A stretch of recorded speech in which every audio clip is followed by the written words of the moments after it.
ایک نوجوان لڑکا اپنے دوستوں کے ساتھ کافی دیر رات تک گھومتا، مستی کرتا اور پھر دیر رات تک گھر لوٹتا تھا۔ ان کی والدہ دروازے پر بیٹھے بیٹے کے انتظار میں کافی دیر گزار دیتے تھے۔ جب بیٹا گھر واپس آ کر کے پہنچ جاتا تھا، ماں کہتی تھی، بیٹا ذرا جلدی آیا کرو، رات کافی ہو جاتی ہے۔ لیکن بیٹا تو بیٹا تھا، اپنے دوستوں کے ساتھ گھومتا تھا، پھرتا تھا، مستی مگن میں اپنی زندگی کو گزارتا تھا۔ لیکن وہ تڑپتے رہتی تھی، میرا بیٹا کب گھر آ جائے گا تو میں چین کی، سکون کی سانس لوں گی۔ لیکن بیٹا لاپرواہی تھی۔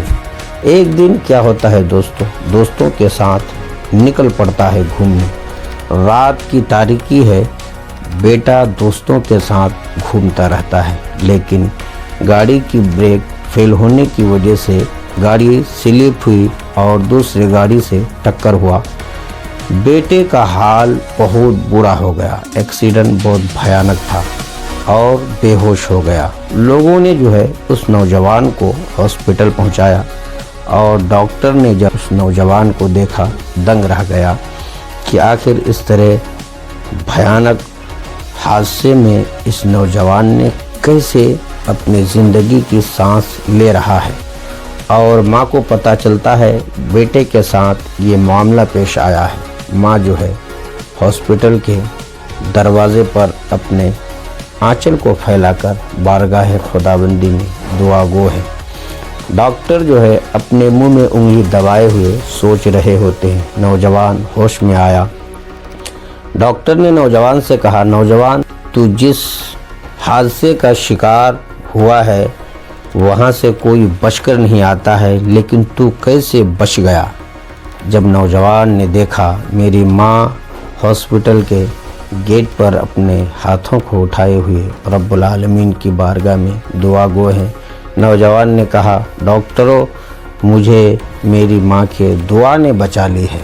بچہ آتا ہے، ماں کو گلے لگاتا ہے، ماں کے ہاتھوں کو چومتا ہے اور پھر اپنے ماں سے وعدہ کرتا ہے، امی جان اب دوبارہ ایسی غلطی کبھی نہیں ہوگی، میں اب اپنے دوستوں کے ساتھ وقت نہیں گزاروں گا بلکہ آپ کے ساتھ وقت گزاروں گا۔ میرے دوستوں اور ساتھی، ماں کی دعا ایک ایسی دعا ہے کہ انسان کو موت کے منہ سے لا لیتی ہے۔ آپ نے سنا ہوگا حضرت موسیٰ علیہ السلام کا واقعہ۔